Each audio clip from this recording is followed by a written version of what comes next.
నమస్తే, welcome to Raj news editors type. నేను విజయ్. ఈరోజు 25వ కార్గిల్ విజయ్ దివాస్ మనందరం కూడా సెలబ్రేట్ చేసుకోవాల్సినటువంటి ఒక డేగా చెప్పుకోవాలి. భారతీయులు అత్యంత గర్వంగా తమ తల ఎత్తుకోవాల్సినటువంటి రోజుగా కూడా దీన్ని చెప్పుకోవాలి. కార్గిల్ యుద్ధ స్మారకాన్ని అయితే ప్రధానమంత్రి సందర్శించనున్నారు. అమర వీరులకు కూడా శ్రద్ధాంజలి ఘటించనున్నారు. ఇక మొత్తంగా షింకూన్లా సొరంగ మార్గం ప్రాజెక్టును కూడా ప్రారంభించనున్నారు. ఈరోజు మోదీ షింకూన్లా ప్రాజెక్టులో 4.1 కిలోమీటర్ల పొడవైన 2 మార్గాల సొరంగ మార్గాన్ని కూడా ఈరోజు అయితే ప్రారంభించనున్నారు. అయితే కార్గిల్ దివాస్కి సంబంధించి ఆ రోజు పాకిస్తానీయులను చిత్తుగా ఓడించినటువంటి భారత సైన్యం, అంటే పరిస్థితులు అంత అనుకూలంగా లేకపోయినా కానీ, ప్రతికూలంగా ఉన్నా కానీ భారత సైన్యం అత్యంత పోరాట పటిమతో పోరాడి ఆ రోజు విజయాన్ని భారతీయులకు అందించారు. ముందుగా ఈ విషయాలకు సంబంధించి, తర్వాత మరిన్ని రాష్ట్ర రాజకీయాలకు సంబంధించి మనతో పాటు చర్చించడానికి మా పొలిటికల్ ఎడిటర్ అరవింద్ కొల్లి గారు సిద్ధంగా ఉన్నారు. వారితో పాటు మరికొద్దిసేపట్లో కంబాలపల్లి కృష్ణ గారు, సీనియర్ జర్నలిస్ట్ కూడా యాడ్ అవుతారు. ముందుగా అరవింద్ గారితో మాట్లాడదాం. ఎస్ అరవింద్ గారు, గుడ్ మార్నింగ్ అండి. Good morning Vijay. Yes, Kargil 25వ దివాస్ ఈరోజు. సో ఎలా చూస్తారు, ఏంటి ఆ రోజుల్లో మన సైన్యం చేసినటువంటి పోరాటం పక్కన పెట్టి దేశం మొత్తం సైన్యానికి అండగా నిలబడినటువంటి ఘటన కార్గిల్ ఘటనగా చెప్పాలి. కార్గిల్ యుద్ధాన్ని కనుక ప్రాతిపదికగా తీసుకుంటే ఆ రోజు రాజకీయాలన్నింటినీ పక్కన పెట్టి దేశ రక్షణ కోసం నిలబడినటువంటి అంశం. ఒక పక్కన ఇలా సానుకూలమైనటువంటి అంశం ఉంటే, మరోపక్క అంతర్జాతీయ రాజకీయాల్లో కూడా విదేశాంగ విధానంలో కూడా ఎండగట్టి పాకిస్తాన్ని ఐసోలేట్ చేసినటువంటి చరిత్ర. పాకిస్తాన్ యొక్క రాజకీయ అనిశ్చితితోటి వచ్చినటువంటి మిలిటరీ పాలనతోటి వచ్చినటువంటి అంటే అక్కడ ఉన్నటువంటి పాకిస్తాన్ దేశంలో అభివృద్ధికి దూరంగా ఉన్నటువంటి ప్రజానీకంలో ఉన్నటువంటి అసంతృప్తిని దృష్టి మరల్చడానికి భారత్ మీద చేసినటువంటి భారత్ తోటి యుద్ధానికి సంబంధించినటువంటి అంశంలో వెనకున్నటువంటి రాజకీయ అంతర్జాతీయ శక్తుల్ని ప్రధానంగా తీసుకొచ్చి ఒక పక్క విదేశాంగ విధానం పరంగా భారత్ సక్సెస్ఫుల్గా నిలబడింది, దాన్ని ఎండగట్టగలిగింది. అదే సందర్భంలో సైన్యం కూడా ప్రతికూల వాతావరణ పరిస్థితుల్లో కూడా నిలబడి, ఒక పక్క ఎడారి ప్రాంతంలో, మరొక పక్క మంచులో, ఈ 2 చోట్ల కూడా పూర్తి స్థాయిలో పాకిస్తాన్ సైన్యం యొక్క దుశ్చర్యలని ఎండగట్టి నిలబడినటువంటి పరిస్థితి. ఖచ్చితంగా ఇది భారత్ యొక్క ఒక పెద్ద విజయం.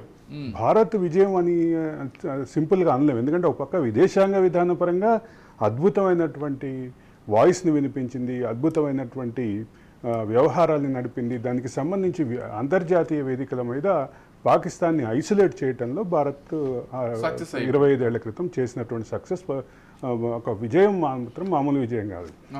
గ్రౌండ్లో సైన్యం ఎట్లా పోరాడి చేసిందో, అదే సందర్భంలో భారత విదేశాంగ శాఖ అధికారులు కానీ, భారత విదేశాంగ శాఖ అప్పటి మంత్రి కానీ చేసినటువంటి చొరవ, దాంతోపాటు అప్పటి ప్రభుత్వానికి అండగా నిలబడినటువంటి ప్రతిపక్షాలు, అంటే రాజకీయ అనిశ్చితి, సంకీర్ణ రాజకీయాలలో ఉన్నటువంటి ఇబ్బందికరమైనటువంటి పరిణామాలు, ఇవన్నీ కూడా 25 ఏళ్ల క్రితం ఖచ్చితంగా మనందరికీ కళ్ళ ముందున్నాయి.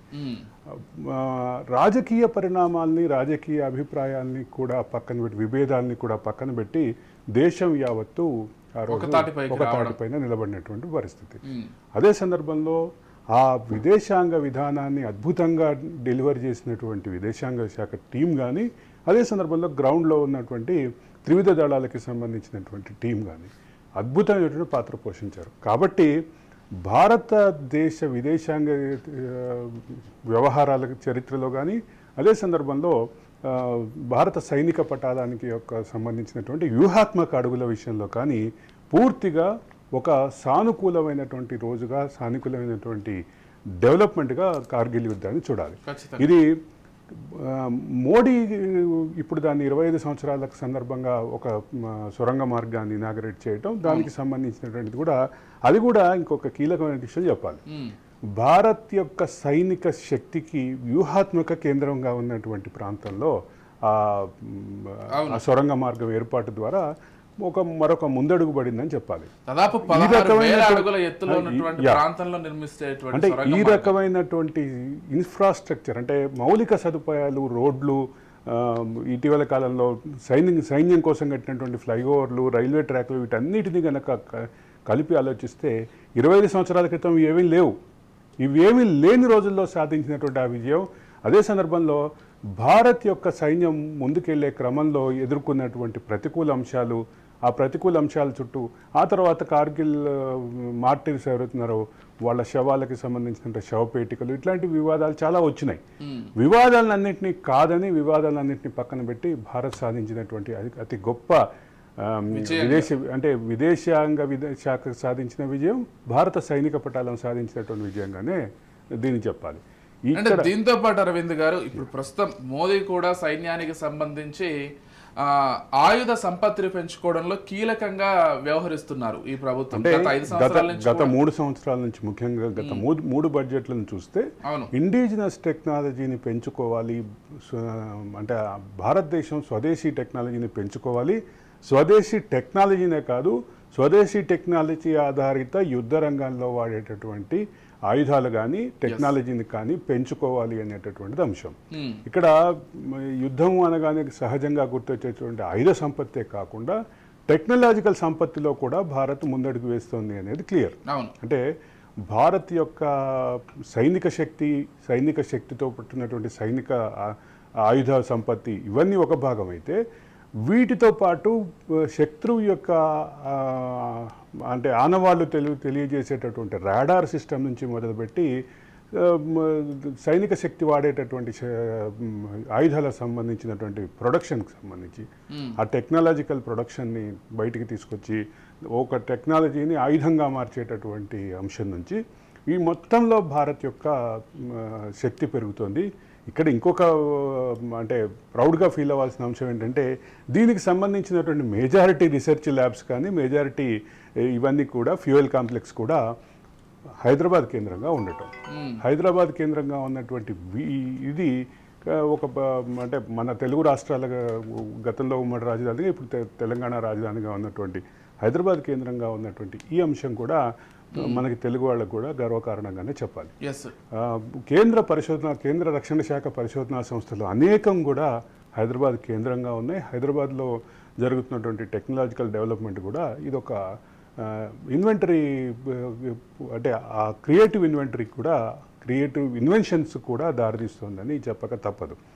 అందులో తెలుగు వాళ్ళైనటువంటి వాళ్ళు చాలామంది కీలక పాత్ర పోషించడం కూడా మనకి చాలా ఆనందదాయకమైనటువంటి విషయంగానే చెప్పాలి విజయ్. ఖచ్చితంగా అరవింద్ గారు.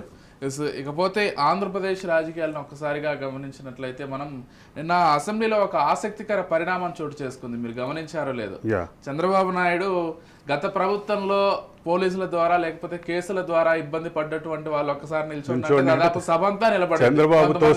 చంద్రబాబుతో సహా పవన్ కళ్యాణ్ 90-95% మంది ఎమ్మెల్యేలు నిలబడ్డారు, కేసులు ఎదుర్కొన్నటువంటి వాళ్ళు కావటం. అంటే ఇది గత 5 సంవత్సరాల పాలనలో కేసుల చుట్టూ తిరిగినటువంటి రాజకీయానికి సంబంధించినటువంటి అంశం.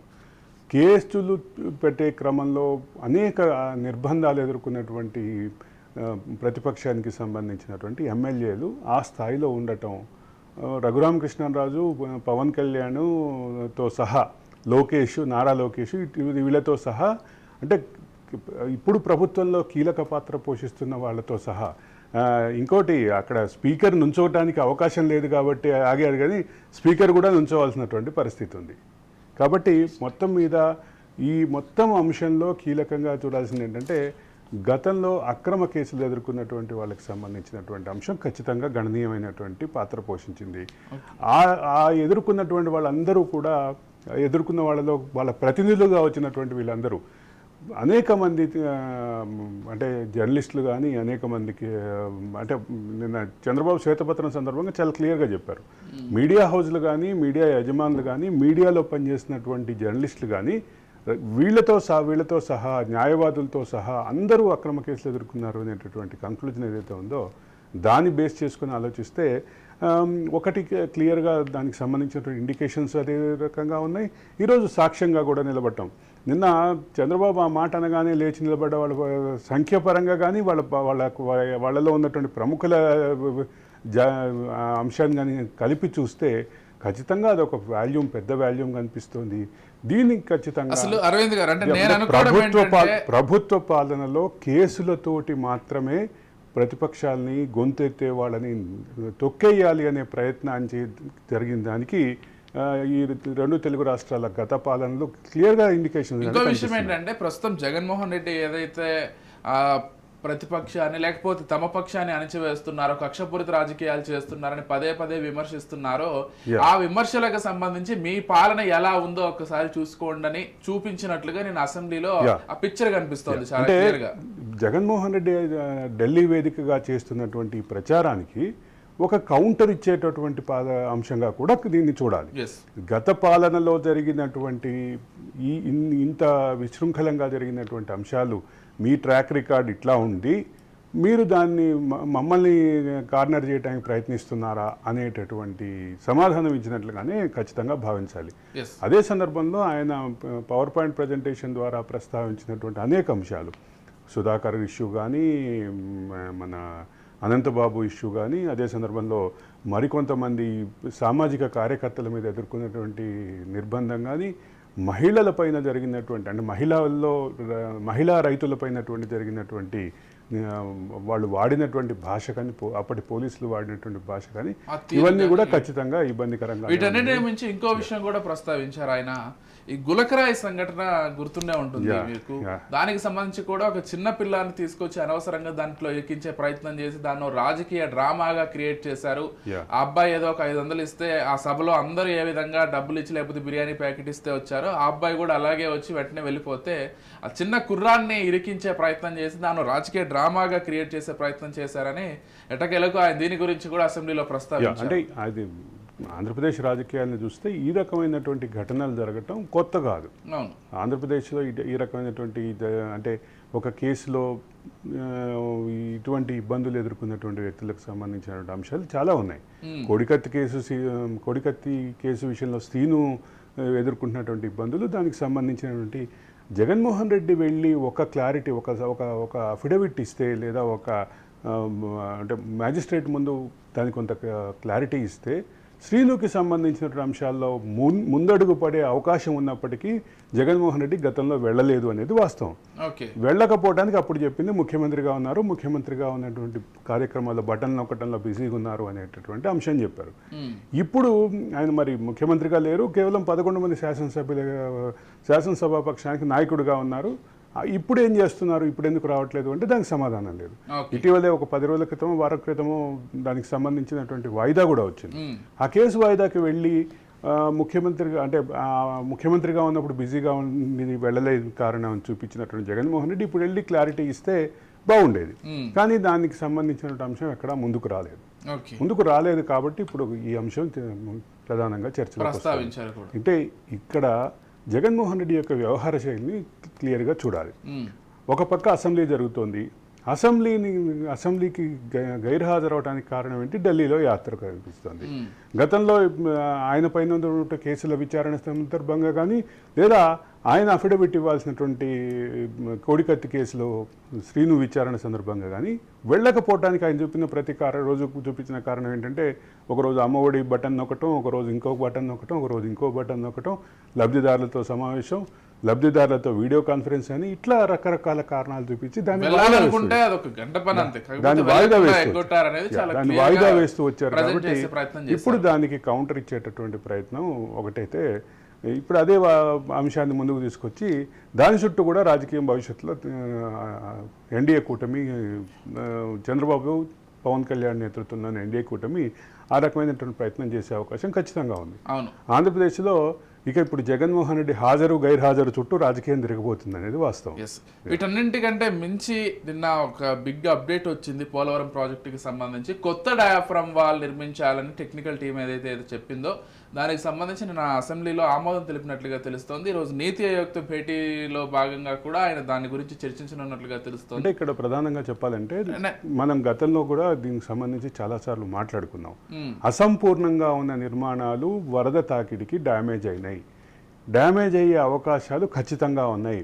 దీనికి సంబంధించిన ఇంటర్నేషనల్ ఎక్స్పర్ట్స్ కానీ, కేంద్ర జలవనరుల శాఖ ఎక్స్పర్ట్స్ కానీ సెంట్రల్ వాటర్ కమిషన్కి సంబంధించినటువంటి ఎక్స్పర్ట్స్ కానీ ఇప్పటికే ప్రాథమికమైనటువంటి అంచనాలు ఇచ్చేశారు. దీనికి సంబంధించి బాగు చేయాలి అంటే సుమారుగా 427 కోట్లు పెట్టి ఖర్చు పెట్టి చేసినటువంటి ఆ డయాఫ్రామ్ వాల్ ఏదైతే ఉందో ఆ డయాఫ్రామ్ వాల్ ఖర్చు చేసి మళ్ళీ రిపేర్ చేయాలంటే సుమారుగా మళ్ళీ 450-500 కోట్లు దాకా అయ్యేటటువంటి పరిస్థితి ఉంది.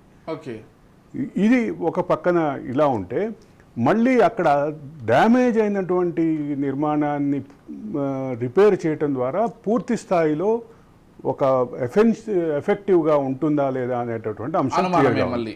అంటే ఇదే గోదావరి నది మీద ఎగువన కట్టినటువంటి కాళేశ్వరం ప్రాజెక్టులో భాగమైనటువంటి మేడిగడ్డలో జరిగినటువంటి డ్యామేజ్ చూస్తున్నాం. అదే రకమైనటువంటి డ్యామేజ్ ఇక్కడ డయాఫ్రామ్ వాల్కి జరిగింది. కాబట్టి డయాఫ్రామ్ వాల్ని అసంపూర్తిగా ఉంచటం మూలంగా మాత్రమే ఇది జరిగింది అనేటటువంటి కంక్లూజన్ నిపుణులు ఇస్తున్నారు. కాబట్టి ఇప్పుడు దాన్ని మళ్ళీ అంటే రీకన్స్ట్రక్ట్ చేయటమా లేదా రిపేర్ చేయటమా, రిపేర్ చేసి మళ్ళీ దాన్ని పూర్తి స్థాయిలో నిర్మాణం కంప్లీట్ చేయటమా అనేటటువంటి చర్చ వచ్చినప్పుడు ఏదైతే సగం డ్యామేజ్ అయినటువంటి దాని మీద కట్టేటటువంటి స్ట్రక్చర్ ఏదైతే ఉందో ఆ స్ట్రక్చర్ యొక్క స్ట్రెంగ్త్ మీద అనుమానాలు ఉన్నాయి. మళ్ళీ దానికి పెట్టుబడి పెట్టడంతో పాటు ఇప్పుడు దానికి సంబంధించిన లెక్కలకి పెట్టుబడి లెక్కలకి వస్తామన్నా. అయితే అసంపూర్తిగా ఉన్నటువంటి నిర్మాణం వరద తాకిడికి డ్యామేజ్ అయింది కాబట్టి అక్కడి నుంచి నిర్మాణం చేయటం ద్వారా అంటే దాదాపు 80% డయాఫ్రామ్ వాల్ పూర్తయినప్పటికీ ఆ 20% కనుక పూర్తి చేసి ఉంటే ఈ వరద తాకిడిని తట్టుకొని నిలబడేది అనేది ప్రాథమికమైన అంశం. ఈ డయాఫ్రామ్ వాల్కి అంటే ఇంకో ప్రాథమిక అంశం ఏంటంటే డయాఫ్రామ్ వాల్ భూ ఉపరితలం నుంచి కింద ఉంటుంది. డయాఫ్రామ్ వాల్ అంటే ఏంటంటే భూ ఉపరితలాన్ని నుంచి అంటే ఇసుక మేటలకి కింద ఉంటుంది ఉండేటటువంటి డయాఫ్రామ్ వాల్ పూర్తిగా డ్యామేజ్ అయినటువంటి నేపథ్యంలో దాన్ని మళ్ళీ రీకన్స్ట్రక్ట్ చేయటమా లేదా రిపేర్ చేయటం అనే చర్చ మీద చాలా విస్తృతమైనటువంటి చర్చ జరిగింది. దేశవ్యాప్తంగా ఉన్నటువంటి ఎక్స్పర్ట్స్ వచ్చారు, ఇంటర్నేషనల్ ఎక్స్పర్ట్స్ వచ్చారు, డ్యామ్కి సంబంధించినటువంటి నిపుణులు, ఆంధ్రప్రదేశ్ ఇరిగేషన్ శాఖకు సంబంధించిన అధికారులు వీళ్ళందరూ కలిసి ఏకగ్రీవంగా తేల్చింది ఏంటంటే ఈ నిర్మాణాన్ని కనుక మళ్ళీ రిపేర్ చేసి మళ్ళీ పూర్తి చేసి ఉంచితే దానివల్ల వచ్చేటటువంటి ప్రొడక్టివిటీ పూర్తి స్థాయిలో ఆశించలేము. రెండో పక్కన ఇదే రకమైనటువంటి అభియోగాలు ఎదుర్కొంటున్నటువంటి మేడిగడ్డకి సంబంధించిన అంశంలో కూడా ఇదే రకమైనటువంటి డెసిషన్ తీసుకోవాలి అనేటువంటి ఉంది. ఈ రెండింటిని కలిపి ఆలోచించాలని కేంద్ర జలశక్తి శాఖ భావిస్తోంది. ఎన్డీఎస్ఏ కూడా నేషనల్ డ్యామ్ సేఫ్టీ అథారిటీ కూడా ఇదే రకమైన ఇండికేషన్స్ ఇచ్చింది. మొత్తం ఈ ఇరిగేషన్ నిపుణులంతా ఒక పక్క దానికి ఆ రకమైనటువంటి కంక్లూజన్స్ ఇస్తుంటే ఇక్కడ మీరు అన్నటువంటి పెట్టుబడి విషయం వచ్చింది. 427 కోట్లు పెట్టి కట్టినటువంటి డయాఫ్రామ్ వాల్ రిపేర్ చేయడానికి సుమారు 430 కోట్లు, 450 కోట్లు, 500 కోట్లు అంచనాలు ఉంటే మళ్ళీ కొత్తది కట్టాలంటే 996 కోట్లకి ఒక ప్రాథమికమైన అంచనా ఉంది. సో జగన్మోహన్ రెడ్డి పాలనలో జరిగినటువంటి పోలవరం నిర్లక్ష్యం మూలంగా అదనంగా ఇంకొక 1000 కోట్లు, సుమారు 1000 కోట్లకి సంబంధించినటువంటి భారం పడబోతుంది పోలవరం ప్రాజెక్టులో. ఇప్పుడు దీనికి సంబంధించిన అంశం వస్తుంది. ఈ నష్టాన్ని ఎవరు భరించాలి? జాతీయ ప్రాజెక్టు కాబట్టి కేంద్రం భరిస్తుందా, రాష్ట్ర ప్రభుత్వ నిర్లక్ష్యం కాబట్టి అంటే ప్రభుత్వానికి సంబంధించినటువంటి అధికార పార్టీ మారుండొచ్చు, బట్ గవర్నెన్స్ అనేది అదే రాష్ట్ర ప్రభుత్వానికి సంబంధించినటువంటి బాధ్యత కాబట్టి రాష్ట్ర ప్రభుత్వమే నిర్మాణ బాధ్యత తీసుకుంది కాబట్టి ఈ రకమైనటువంటి అంశంలో ఈ 1000 కోట్లు ఎవరు. అరవింద్ గారు, ఇక్కడ మరో చర్చ కూడా వస్తుంది ఈ విషయంలో. అసలు కేంద్ర ప్రభుత్వానికే ప్రాజెక్టు మొత్తాన్ని కట్టమని వదిలేసింటే ఇంత సమస్య వచ్చుండేది కాదు. రెండు ప్రభుత్వాలు కూడా కొంత అంటే ఆ రోజు నేను స్వయంగా దీనికి సంబంధించినటువంటి గ్రౌండ్కి సంబంధించినటువంటి అంశాలు నేను స్వయంగా పరిశీలించినాను కాబట్టి నాకు తెలిసి దీనికి సంబంధించి కేంద్ర ప్రభుత్వం యొక్క వేగం, కేంద్ర ప్రభుత్వం అప్పటి ట్రాన్స్ట్రాయ్ కంపెనీకి కాంట్రాక్ట్ ఇస్తే అప్పటికి ఆ కాంట్రాక్ట్ని నిర్వహించేటటువంటి సత్తా విషయంలో కానీ నిర్వహించేటటువంటి నిర్మాణానికి సంబంధించినటువంటి కెపాసిటీ, టెక్నాలజికల్ అప్గ్రేడ్ వీటి విషయంలో ఉన్నటువంటి అనుమానాల రీత్యా అప్పుడు దాన్ని అంటే కేంద్రం నుంచి తప్పించి రాష్ట్రం పూర్తి చేయాలి, టైం బౌండ్గా పూర్తి చేయాలని రాష్ట్ర ప్రభుత్వం తీసుకున్నటువంటి ఈ అంశంలో కీలకంగా ఉన్నటువంటిది ఏంటి?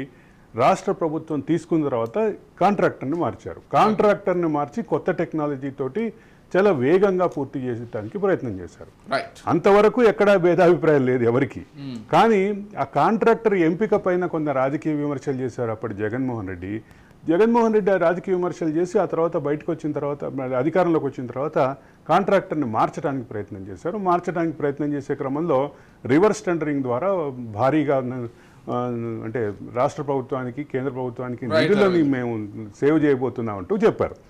ఈ మొత్తం వ్యవహారంలో డయాఫ్రామ్ వాల్ చుట్టూ తిరుగుతున్నటువంటి వివాదంలో ఇప్పటికే ఖర్చు పెట్టినటువంటి 427 కోట్లు ఇప్పుడు బూడిద పూసిన పన్నీర్ అయింది. రెండోది మళ్ళీ కొత్తగా దానికి సమాంతరంగా మళ్ళీ కొత్తగా నిర్మించాల్సి వస్తుంది కాబట్టి అది 1000 కోట్లు అదనపు భారం వస్తుంది అనేది క్లియర్. దీంతో పాటుగా నిన్న తెలంగాణలో బడ్జెట్ అయితే ప్రవేశపెట్టారు, మండలిలో కూడా బడ్జెట్ ప్రవేశపెట్టారు. దీనికి సంబంధించి ఒకసారి మాట్లాడదాం. మనతో పాటు కంబాలపల్లి కృష్ణ గారు కూడా యాడ్ అయ్యారు, వారితో కూడా ఒకసారి మాట్లాడదాం. పోలవరం గురించి కృష్ణ అభిప్రాయం తీసుకోండి. కృష్ణ గారు, పోలవరం డయాఫ్రామ్ వాల్, కొత్త డయాఫ్రామ్ వాల్ కట్టడం మీద మీ అభిప్రాయం చెప్పండి కృష్ణ. అంటే ఇప్పుడు ఇది ఏదో జాతీయ ప్రాజెక్టు పేరు మీద దాన్ని చాలా ప్రయత్నాలు జరిగినప్పటికీ కూడా ఈసారికైనా మోక్షం వస్తుందా రాదన్న విషయంలో అటు జగన్ చేసిన నిర్లక్ష్యం అనుకోవచ్చు, మొదటి 5 సంవత్సరాల్లో చంద్రబాబు చేసిన ప్రయత్నాలు అనుకోవచ్చు. ఏదైనా సరే పోలవరంకి కేంద్రం మద్దతు కానీ వీటన్నిటి విషయంలో అదొక సాగాలాగా సాగదీస్తున్నారు పోలవరం అంశాన్ని.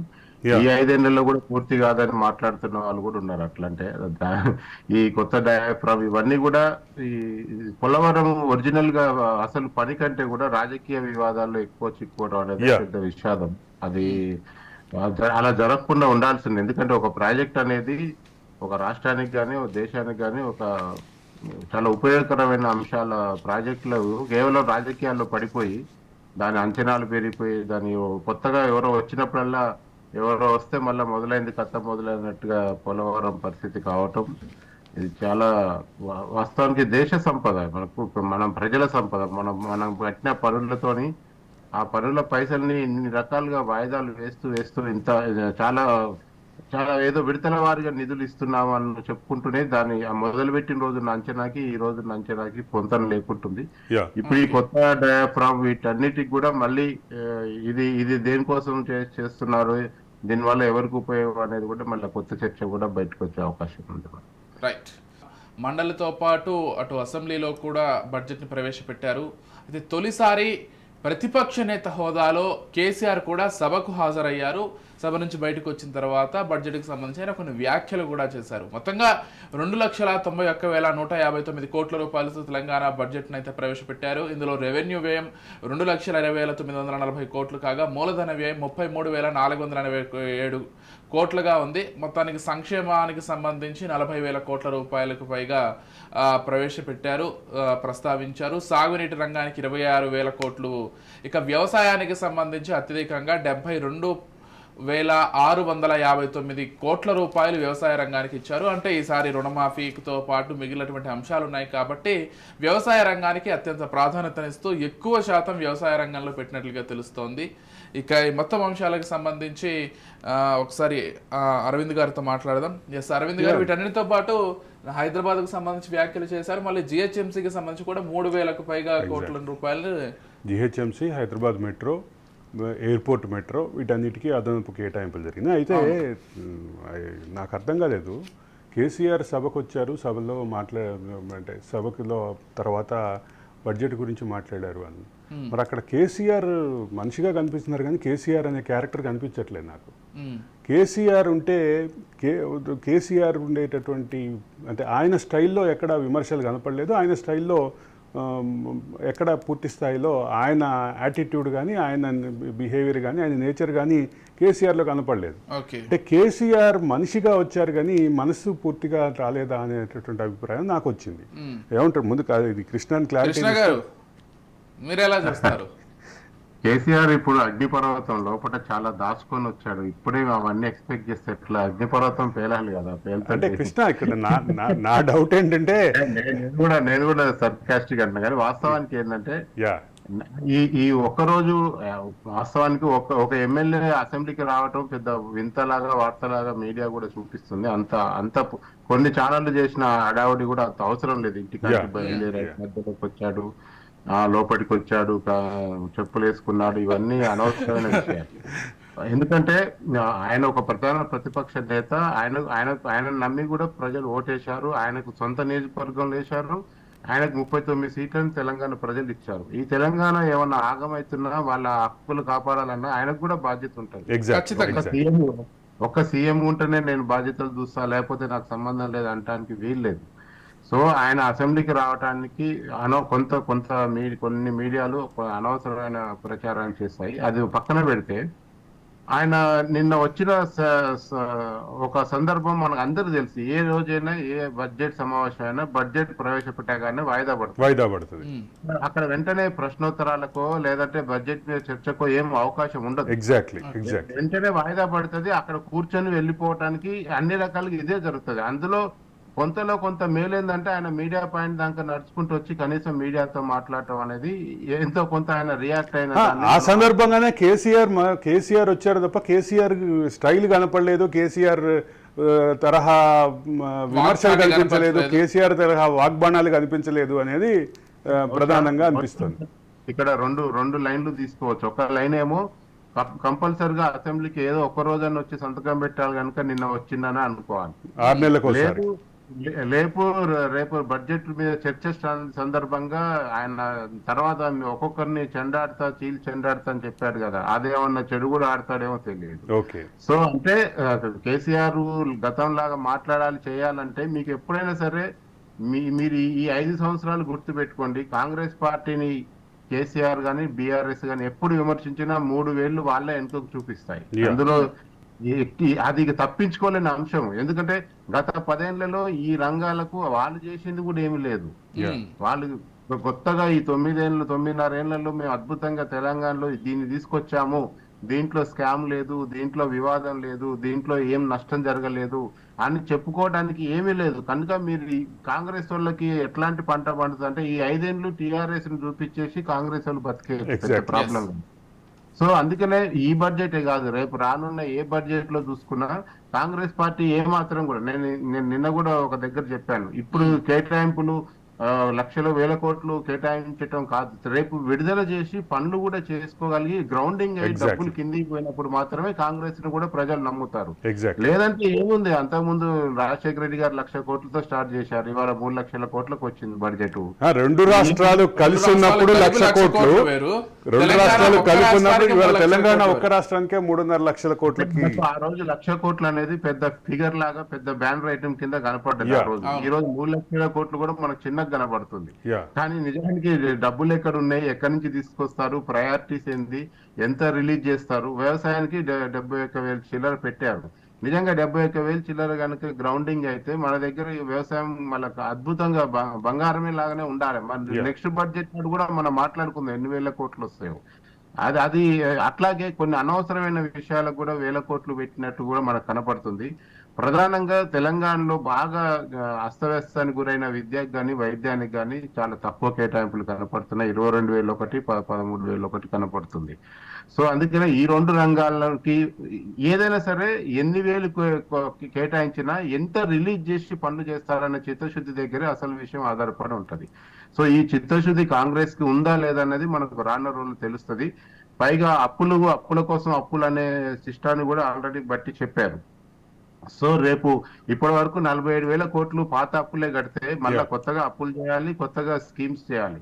ఇంకా అన్నిటికంటే ముఖ్యమైనది వీళ్ళు చెప్పిన 6 గ్యారెంటీలకి ఎన్ని కేటాయింపులు చేశారు అని. నేను ఏమంటానంటే కేటాయింపులు చేయకపోయినా ఖర్చు పెట్టే మనసు ఉంటే ఆనించైనా తెచ్చిపెట్టవచ్చు. గతంలో రాజశేఖర రెడ్డి హయాం నుంచి ఎస్సీ నిధులు తీసుకొచ్చి వేరే పనులకు ఖర్చు పెట్టే సందర్భాలు కూడా మనం చూసాం. సో అంటే ఖర్చు పెట్టాలి, పని చేయాలి, ప్రజలకు ఉపయోగపడే విధంగా ఉండాలనుకున్నప్పుడు పైసలు ఎక్కడి నుంచైనా పుట్టియచ్చు, ఎట్లనైనా నిధులు మళ్ళీ అనొచ్చు. ఆ విజన్ ఉందా లేదా, చేసిన హామీలకు కట్టుబడి ఉన్నామా లేదా, మేనిఫెస్టోలో చెప్పిన అంశాలకు ఉన్నామా లేదా, ఎన్నికలు ఇచ్చిన 6 గ్యారెంటీలకి ఏ విధంగా కట్టుబడి ఉన్నామన్న విషయం మీదనే ఈ బడ్జెట్ ఫ్రూట్ఫుల్ లేదన్నది తేలుతుంది. ఒక విషయం అంటే అరవింద్ గారు ప్రధానంగా గమనించాల్సిన అంశం ఏంటంటే, కృష్ణ చెప్పిన దాంతో పాటుగా ఇంకా ప్రధానంగా గమనించాల్సిన అంశాలు ఏంటంటే, 9 ఏళ్ల కాలంలో అప్పుల రేషియో 8.7% పెరిగింది. అంటే 9 ఏళ్లలో 9 రెట్లు పెరిగింది. అంటే 88.7 రెట్లు పెరిగింది అంటే దాదాపు 9 రెట్లు. అంటే 9 ఏళ్లలో 9 రెట్లు రుణభారం పెరిగింది అంటే దీంట్లో రుణభారం అప్పులు తెచ్చి ఎక్కడ ఖర్చు పెట్టారు అనేటటువంటి అంశం కూడా ప్రధానంగా వస్తుంది. ఇదొక పాయింట్. అయితే అంటే లాస్ట్ 8-9 సంవత్సరాలుగా వస్తున్నటువంటి ప్రొజెక్షన్స్ని ఏదైతే హైక్ చేస్తున్నట్టు ప్రొజెక్షన్స్ ఏదైతే ఉన్నాయో ఆ ప్రకారం వెళ్తే ఇవాళ బడ్జెట్ 3 లక్షల కోట్లు, 2,91,000 కోట్లు కాదు, 3.5 లక్షల కోట్లు రావాలి. 3.5 లక్షల కోట్ల బడ్జెట్ రావటం అంటే బడ్జెట్ అనేది జనరల్గా ఏంటంటే బడ్జెట్లో పెట్టేటటువంటి ప్రతిపాదనలు మళ్ళీ తర్వాత నెక్స్ట్ బడ్జెట్లో దీనికి సవరణలు వస్తాయి. నెక్స్ట్ బడ్జెట్లో కేటాయించినటువంటి రంగాల్ని పూర్తిగా విడుదలైందా, అదే రంగాల మీద వాడారా, లేదా కృష్ణ చెప్పినట్టుగా డైవర్షన్ అయిందా. అంటే ఒక ప్రధానమైన అంశంగా ఎట్లా ఉంటుందంటే ఏ శాఖకు కేటాయించిన బడ్జెట్ ఆ శాఖకే వాడాలి అనేది రాజ్యాంగం చెప్తున్నట్టు అంశం. కాగు కూడా అదే చెప్తుంది. కాగు కూడా అదే ప్రశ్నిస్తుంది. బడ్జెట్ కేటాయింపుడు జరిగినటువంటి రంగానికి కాకుండా నిధులు ఎందుకు మళ్లించారని కాగు రిపోర్ట్లో ప్రశ్నలు వస్తాయి. ఈ మొత్తం విషయంలో అంటే బడ్జెట్ని ఎట్లా చూడాలంటే ఆర్థిక సర్వే ఆధారంగా బడ్జెట్ వస్తుంది. బడ్జెట్ తర్వాత జరిగేటటువంటి కేటాయింపులకు సంబంధించిన అంశం, దాని కేటాయింపులను సక్రమంగా వాడారా లేదా అనేటటువంటి అంశం, దీంట్లో పీడీ అకౌంట్లలో ఎన్ని రకమైనటువంటి డైవర్షన్ జరిగిన అంశం, వీటన్నిటినీ కలిపి మళ్ళీ నెక్స్ట్ బడ్జెట్ కంటే ముందే సవరణ వస్తుంది. ఈ సవరణని కనుక ప్రాతిపదికగా తీసుకుంటే ఒక సానుకూలమైన విషయం అయితే క్లియర్గా ఉంది. లాస్ట్ 8-9 ఇయర్స్ బడ్జెట్ యొక్క ప్రొజెక్షన్స్ ప్రకారం వెళ్తే మాత్రం ఇది 3.5 లక్షల కోట్ల బడ్జెట్ ప్రవేశపెట్టాల్సి ఉండేది. అయితే వాస్తవిక బడ్జెట్ ప్రవేశపెడుతున్నాము అని బట్టి విక్రమార్క ఏదైతే స్పష్టంగా చెప్పారో అది ప్రాతిపదికగా తీసుకుంటే ఇది అంటే ఈ 60 లక్షల కోట్లకి సంబంధించినటువంటి ఏదైతే హైప్ చేయకుండా వాస్తవంగా 2,92,000 కోట్లకే పరిమితం కావడం మూలంగా ఒక సానుకూలమైనటువంటి అంశం అయితే ఉంది. వాస్తవిక బడ్జెట్ అని చెప్పక తప్పదు. కానీ వాస్తవిక బడ్జెట్ కేటాయింపులు కూడా పూర్తి స్థాయిలో కేటాయించిన మేరకే జరుగుతాయా అనేది ఖచ్చితంగా ఇది గ్రౌండ్ రియాలిటీలో కనిపించాలి. వాస్తవంగా కూడా దానికి సంబంధించినటువంటి రమాలంటే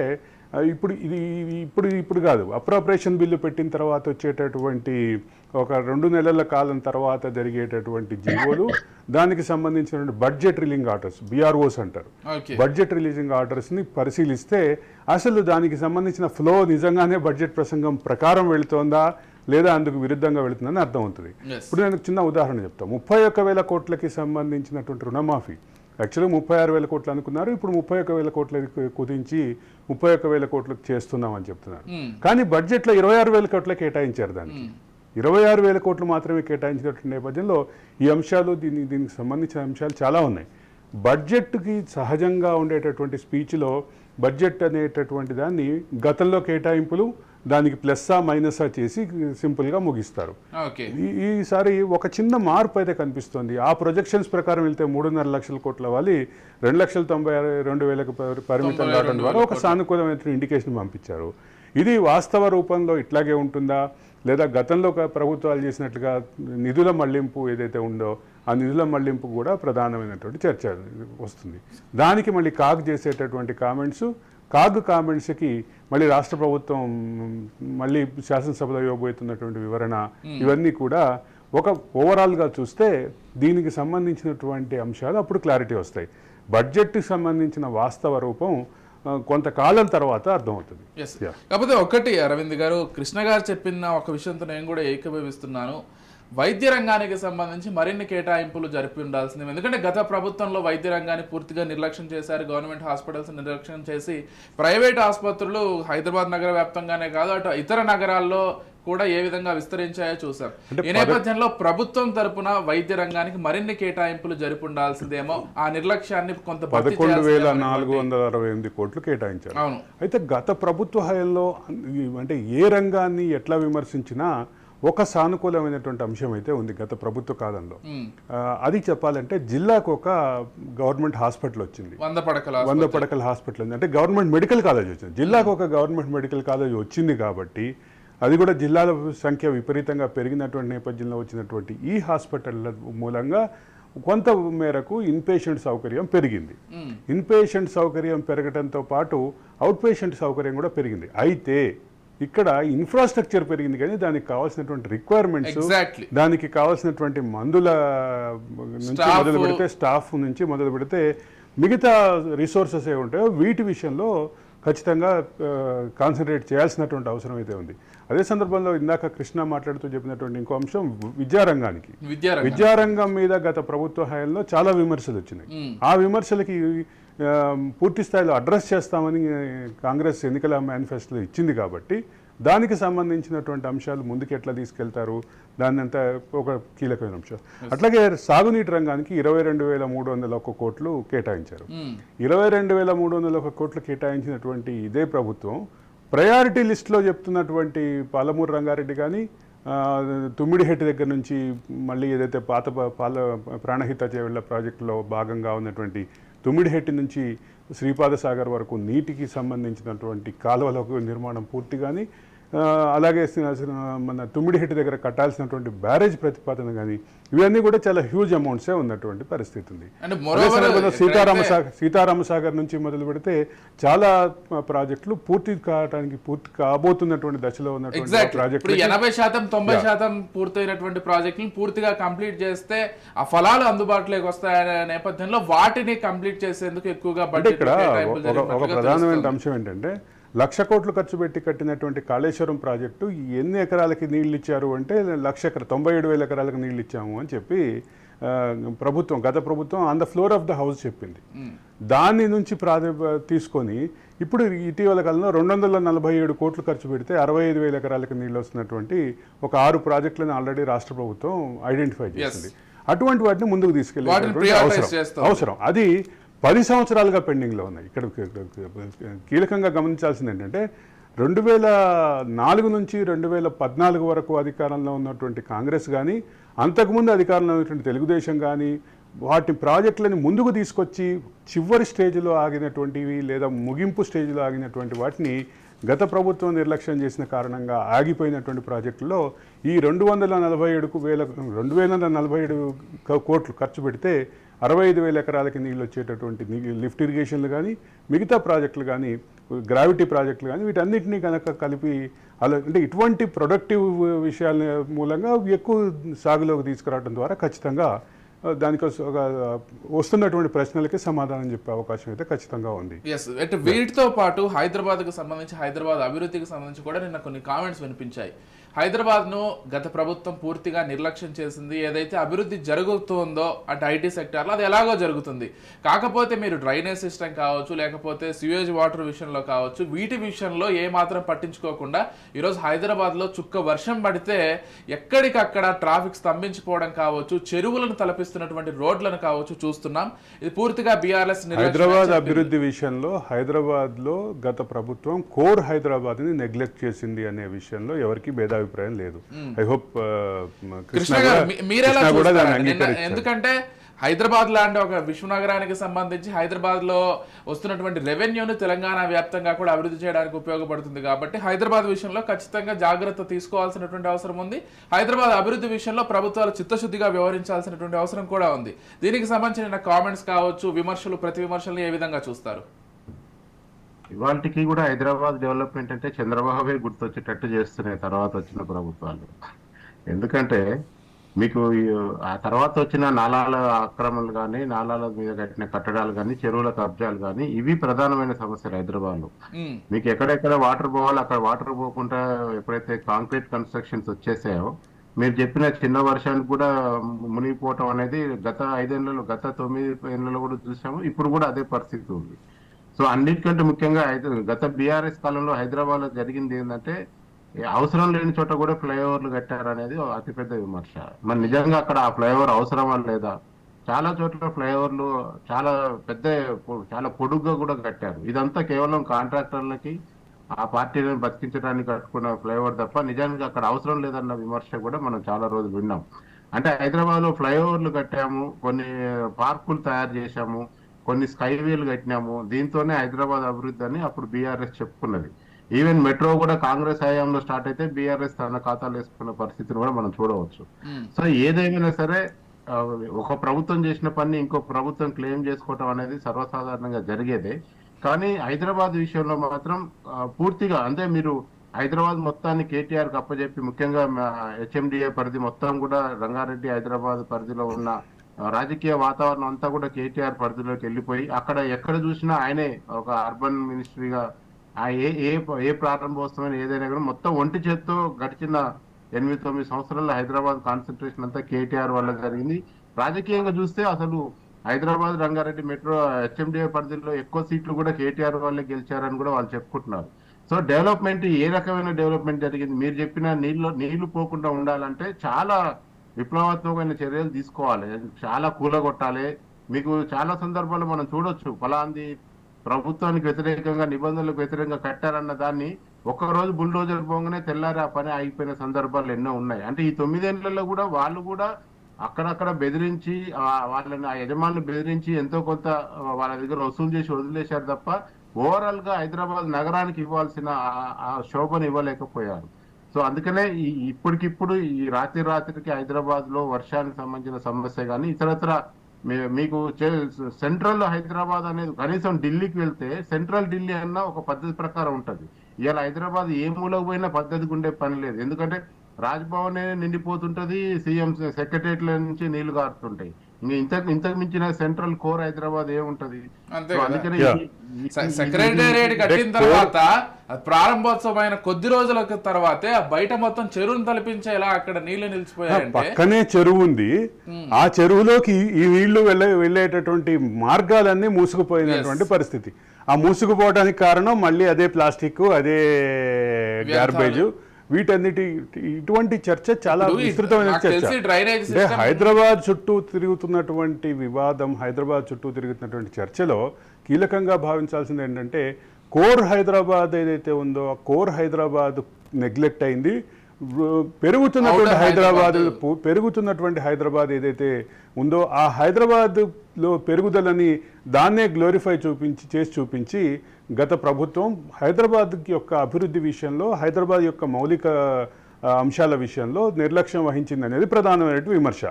ఈరోజు అదే రకమైనటువంటి భావం కాంగ్రెస్ కూడా పాటించొద్దు అనేది మా ఇద్దరి అభిప్రాయం. అంతే కదా. అంటే ఇప్పటికైనా కానీ డ్రైనేజ్ సిస్టంలో కావచ్చు, లేకపోతే అండర్ వాటర్ విషయంలో కావచ్చు, వీటి విషయంలో ఇప్పటికైనా కొంత చర్యలు తీసుకొని చేయాల్సినటువంటి అవసరం ఉంది. మూసీ నది ప్రక్షాళన కావచ్చు, ఇవన్నీ చేస్తే కొంత హైదరాబాద్ కోర్ హైదరాబాద్ బాగుపడే అవకాశం ఉంది. ప్రజలు కూడా కొంత ప్రశాంతంగా బతికేటువంటి అవకాశం ఉంది. ఇక మిగిలిన విషయాల్లోకి మనం ఒకసారి వెళ్ళినట్లయితే నిన్న కేసీఆర్ ఏదైతే కాళేశ్వరం పర్యటనకు వెళ్ళారో దానికి సంబంధించినటువంటి చర్చ కూడా ప్రధానంగా జరిగిందని చెప్పుకోవాలి.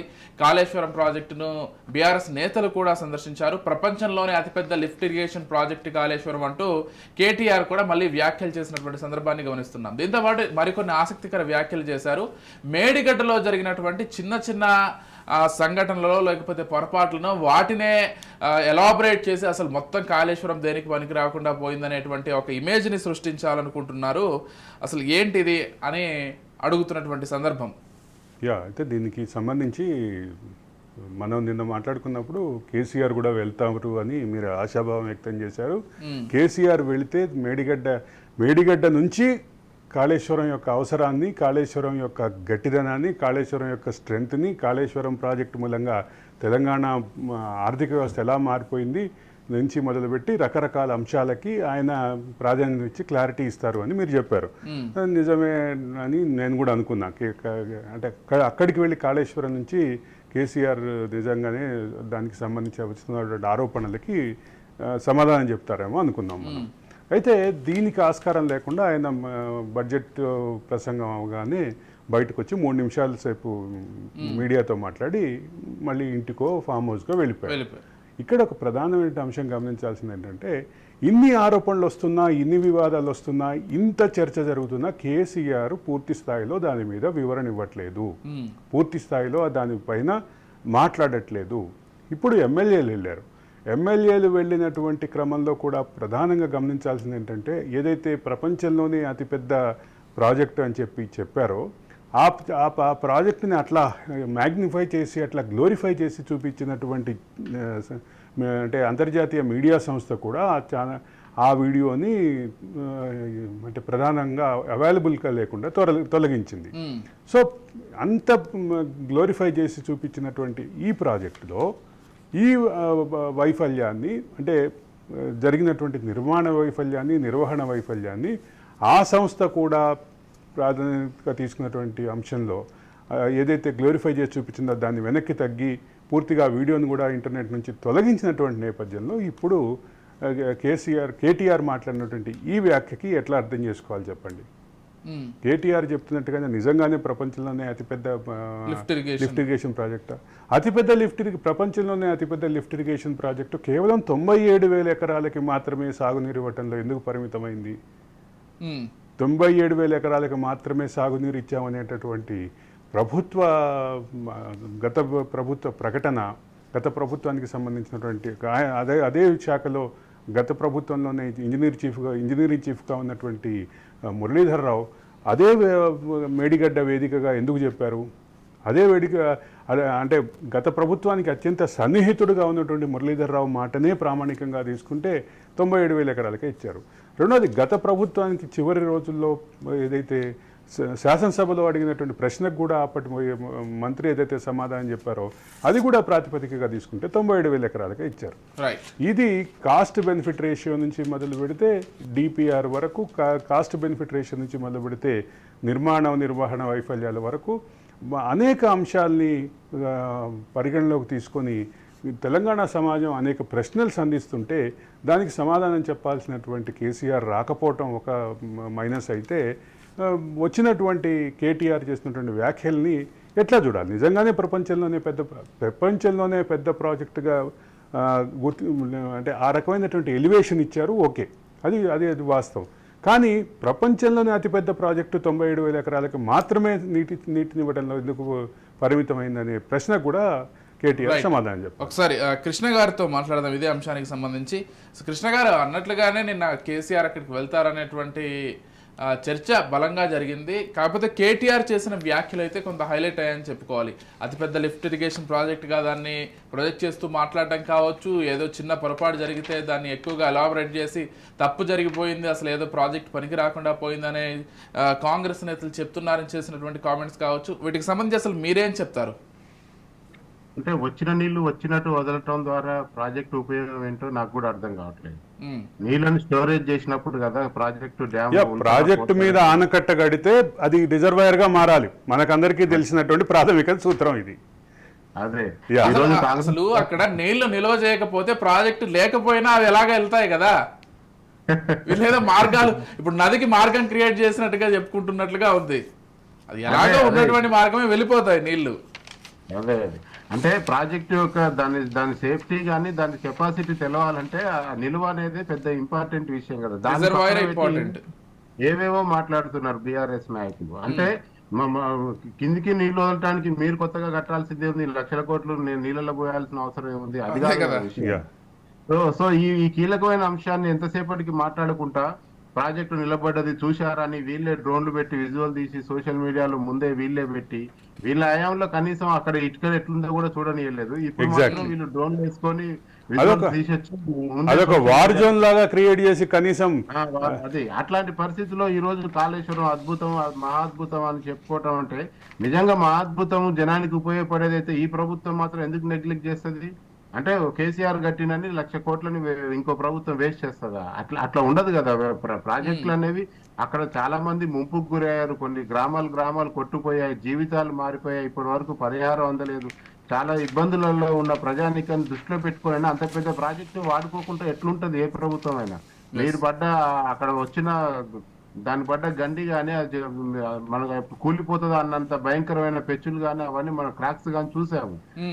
అలాంటి పరిస్థితిలో ఉన్న ప్రాజెక్టుల నుంచి ఇప్పుడు ఏదైనా చిన్న ప్రమాదం జరిగితే కొన్ని లక్షల మంది అక్కడి నుంచి ఊడ్చుకుపోతారు. అక్కడ ఏదైనా జరిగితే ఈ విషయాలు ఏమి మాట్లాడకుండా ఎంతసేపటికి రాజకీయంగా మేము దాంట్లో చేసిన తప్పుల్ని కప్పిపుచ్చుకోవడానికి దాని బడ్జెట్ ఏంది, దాని అంచనా ఏంది, చివరికి ఎంతకు అయిపోయింది, అసలు 88 లక్షల అప్పు చేస్తే దానికి ఎన్నడో తీరిపోయిందని కేసీఆర్ ప్రగతి భవన్ లో చెప్పారు. మరి ఎందుకు వీళ్ళు 54,000 కోట్ల అప్పులు ఎందుకు కట్టారు ఈ 9 నెలల్లో?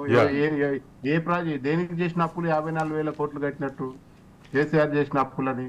సో ఖచ్చితంగా దాన్ని కేవలం బుకాయించడానికి, దాని నుంచి బయటపడటానికి బీఆర్ఎస్ చేస్తున్న ప్రయత్నం తప్ప, అక్కడ జగన్ కూడా చూడండి, అసెంబ్లీ జరుగుతుంటే పోయి ఢిల్లీలో కూర్చుని ధర్నా చేస్తారు. వీళ్ళు కూడా ఇక్కడ అసెంబ్లీ జరుగుతుంటే పోయి కాళేశ్వరాలు, మేడిగడ్డలను తిరుగుతున్నారు. ఇదంతా కూడా డైవర్షన్ పాలిటిక్స్. ఇంకా ప్రజలు ఇంకా పిచ్చోళ్ళలాగా, ఇంకా ప్రజలకి ఏం అర్థం కానట్టుగా, మనం చెప్పిందే అన్నట్టుగా, ఇంకా మొన్నటి వరకు అయితే ఇంకా మేమే అధికారంలో ఉన్న ఫీలింగ్ తో మాట్లాడేవాళ్ళు. కనీసం ఇప్పుడన్నా ప్రతిపక్షం ఉన్న ఫీలింగ్ తోనన్నా మాట్లాడుతున్నారు. అంతవరకన్నా సోయి వచ్చిందని అనుకోవాలి వీళ్ళకి. సార్ అరవింద్ గారు, అసలు ఈ ప్రాజెక్టుకి సంబంధించి వాళ్ళు ఇంకో మాట కూడా ప్రధానంగా చెప్పారు. ఏదో చిన్న పొరపాటు జరిగింది, దాన్ని ఎలాబరేట్ చేసి కాంగ్రెస్ ప్రభుత్వం విమర్శలు చేస్తోంది, బీఆర్ఎస్ ఫెయిల్ అయిపోయింది అనేటువంటి విషయాన్ని ప్రస్తావిస్తున్నారని చెప్తున్నారు. దీంట్లో ప్రధానంగా 3 బ్యారేజ్లు కట్టారు. 3 బ్యారేజీల్లో అన్నారం, సుందిళ్ళ ఏవైతే ఉన్నాయో దాంట్లో బుంగలు పడ్డాయి అనేటటువంటిది ప్రధానంగా వస్తున్నటువంటి ఆరోపణ. అది పక్కన పెడితే అసలు కళ్ళ ముందు కనిపిస్తున్నటువంటిది మేడిగడ్డలో జరిగినటువంటి నిర్మాణ వైఫల్యం.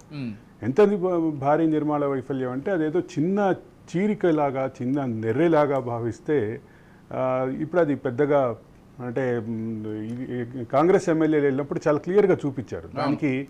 దాన్ని అది అంటే ఒక కన్సిడరబుల్ నెర్రెపాసి కనిపిస్తోంది. ఇది ఇప్పుడు నీళ్లు ఆపట్లేదు కాబట్టి వచ్చిన నీళ్లు వచ్చినట్టు వెళ్ళిపోతున్నాయి గోదావరిలో కిందకి. కాబట్టి ఇప్పుడు అక్కడ అదొక ప్రధాన నిర్మాణ వైఫల్యం. దానికి అంటే టెక్నికల్గా ఆలోచిస్తే ఆ కింద ఉన్నటువంటి సాయిల్ పూర్తి స్థాయిలో టెస్ట్ చేయకుండా నిర్మాణం చేశారా అనే దగ్గర నుంచి మొదలు పెడితే ఇక రకరకాల ఆరోపణలు, హడావిడిగా చేసినటువంటి అంశాలు, ఇవన్నీ ఒక పక్కన ఆ బ్యారేజీకి సంబంధించినటువంటి నిలకడ, బ్యారేజీకి సంబంధించిన స్ట్రెంత్ విషయంలో అంశాలు ఉంటే, దాని విషయంలో నేషనల్ డ్యామ్ సేఫ్టీ అథారిటీ కూడా రకరకాల అనుమానాలు వ్యక్తం చేసి ఇప్పుడు ప్రస్తుతం నీటిని ఆపకుండా ఎక్కడి నుంచో వస్తుంది, ఇంకా నీటి వర్షాలు రాకముందే అక్కడ ఉన్నటువంటి గేట్లన్నీ ఎత్తేసి పూర్తి స్థాయిలో గేట్లని ఎత్తేయటం కోసం మళ్ళీ ఒక ఎక్సర్సైజ్ జరిగింది. ఇక్కడ ఇంకో విషయం ఏంటంటే గేట్లు ఎక్కడికక్కడ ఇరుక్కుపోయి ఉన్నాయి, స్ట్రక్ అయిపోయి ఉన్నాయి. దానికి జరగాల్సిన లూబ్రికేషన్ కూడా జరగలేదు. ఇది కూడా మన నిర్వహణ వైఫల్యంగానే భావించాలి. అటువంటి పరిస్థితిలో ఆ గేట్లని పూర్తి స్థాయిలో ఎత్తటానికి జరిగినటువంటి ఎక్సర్సైజు, ఆ ఎక్సర్సైజ్ చుట్టూ తిరిగినటువంటి అంశాలు. ఇప్పుడు ప్రాజెక్టు కొన్ని సంవత్సరాల పాటు వర్షాలు కురవలేదు, అది ఇరుక్కుపోయిందంటే ఓకే, కొత్త ప్రాజెక్టు గేట్ కూడా స్ట్రక్ అయిపోవడం కాదు విజయ్. అంటే ప్రాజెక్టులకి సంబంధించినటువంటి గేట్ల విషయంలో ఒక ప్రోటోకాల్ ఉంది.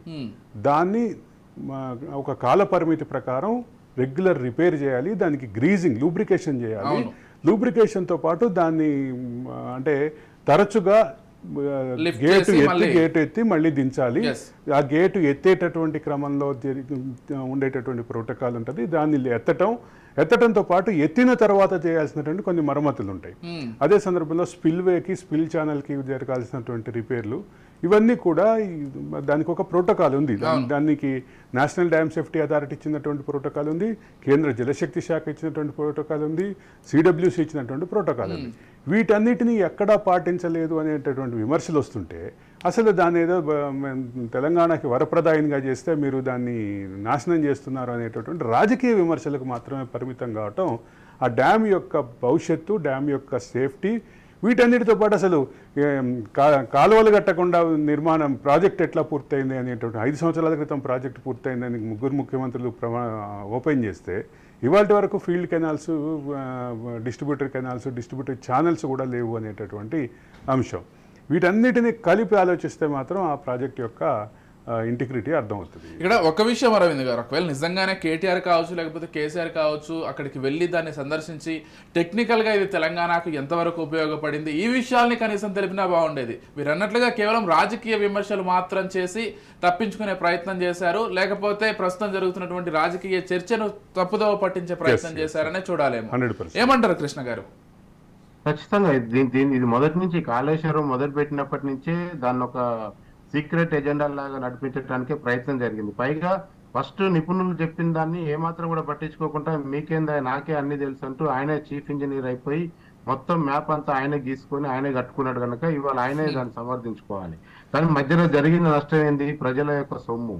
1 కాదు 2 కాదు, 1,00,000 కోట్ల రూపాయలు అని చెప్తున్నారు. ఇన్ని పైసలతోని ఒక ప్రాజెక్టు కడితే అది దేశానికే రాష్ట్రానికన్నా ఉపయోగపడాలి కదా. ఎవరింటికో ఒకరింటికో ఇద్దరికో నీళ్లు ఇవ్వటానికి కాదు కదా ఈ ప్రాజెక్టు. సో ఇంత ఇంత కీలకమైన ప్రాజెక్టు, పైగా కొన్ని కొన్ని కొన్ని గ్రామాలు అక్కడి నుంచి తరలించారు కదా. వాటి ఒక ఒక ఒక గ్రామంతో ఒక వ్యక్తికి ఎంత జీవితం ఉంటది, ఆ మొత్తం జీవితాన్ని మొత్తాన్ని అక్కడి నుంచి సర్వనాశనం చేసి వేరే దగ్గరికి పంపించి సందర్భంగా మనం ఎంతమందికి నష్టం జరిగింది. తెలంగాణలో ఒక భయంకరమైన తెలంగాణ ప్రజా జీవితమే అల్లకల్లోలమైన పరిస్థితి మనకు కాళేశ్వరం ద్వారా కనపడుతుంది. అంత ఈజీగా దీన్ని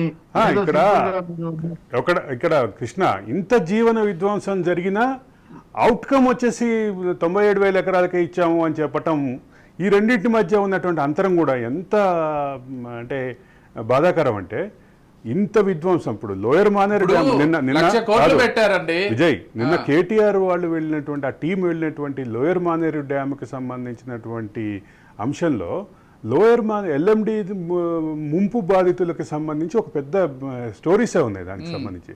వాళ్ళు ఇటీవల కాలంలో వాళ్ళ గ్రామాలు ఆ ముంపు అంటే ఎల్ఎండి స్థాయి నీటి పరిమాణం తగ్గి ఎప్పుడైతే ఆ ఊళ్ళు బయటపడ్డాయో వాళ్ళు వెళ్ళి అక్కడ చేస్తున్నటువంటి వాళ్ళ ఎమోషనల్ కనెక్ట్, కృష్ణ చెప్పినట్టుగా ఊరితో ఉండేటటువంటి ఎమోషనల్ కనెక్ట్, ఆ ఎమోషనల్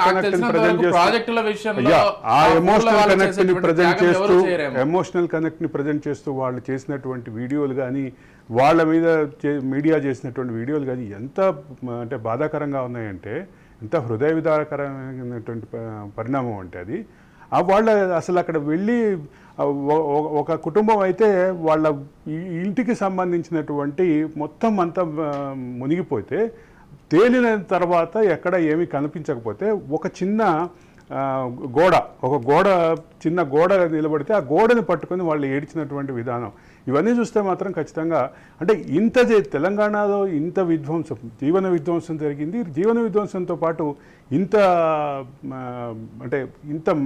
భారీ స్థాయిలో జరిగినటువంటి భూసేకరణలు కానీ, వీటన్నిటికీ నిజమైన ఫలితం వచ్చిందా అంటే ఫలితం రాలేదని చెప్పడం నా ఉద్దేశం. అంతే సింపుల్ గా కృష్ణ గారు చెప్పాలనుకున్నది ఏంటంటే, ఇంతమంది ఇన్ని ఊర్ల వాళ్ళు ఇన్ని కుటుంబాలు త్యాగాలు చేస్తే ఆ త్యాగాలకు ప్రతిఫలం కూడా లేకుండా ఈరోజు 1,00,000 కోట్లు ఖర్చు పెట్టామని చెప్తున్నారు. ₹1,00,00,000 ఒక ఎకరాను కూడా సాగు చేయలేకపోయారు, లేకపోతే నీళ్ళు ఇవ్వలేకపోయారు. కేవలం 97,000 ఎకరాలు, 1,00,000 ఎకరాలు కూడా లేవు. అంటే ₹1,00,00,000 ఒక ఎకరాకైనా నీళ్ళు ఇచ్చారా అంటే అది కూడా కనపడినటువంటి పరిస్థితి. రైట్, థ్యాంక్ యూ కృష్ణ గారు, అదేవిధంగా థ్యాంక్ యూ అరవింద్ గారు, ఇద్దరికి కూడా మరొకసారి అన్ని విషయాలకు సంబంధించి చక్కటి విశ్లేషణ కార్యక్రమాన్ని అందించారు. రైట్, చూద్దాం మరి. కేసీఆర్ అయితే చెప్తున్నారు ఇప్పటి వరకు ఒక లెక్క నేను 6 నెలల వరకు చూద్దాం అనుకున్నాను, అందుకే అసెంబ్లీకి కూడా పెద్దగా రాలేదు, ఇక నుంచి నేనేంటో చూపిస్తాను, ప్రభుత్వాన్ని కడిగేస్తానని చెప్తున్నారు. రేపు జరిగే అసెంబ్లీ సమావేశాలకు వస్తారు, ఇప్పటి నుంచి రెగ్యులర్గా వస్తారు. ఇవన్నీ కూడా చర్చనీయాంశంగా ఉన్నాయి, ప్రతి ఒక్కరు కూడా ఎదురు చూస్తున్నారు. ఎందుకంటే ప్రతిపక్ష నేతగా ఆయన అసెంబ్లీకి వచ్చి మాట్లాడాలని మనమందరం కూడా కోరుకుంటున్నాం. ఖచ్చితంగా ప్రభుత్వాన్ని నిలదీయాలి, ఏదైనా తప్పులు జరిగితే వాటన్నిటిని ప్రశ్నించాలని కోరుకుందాం. ఇది ఇవాల్టి editors time. Keep watching Raj news.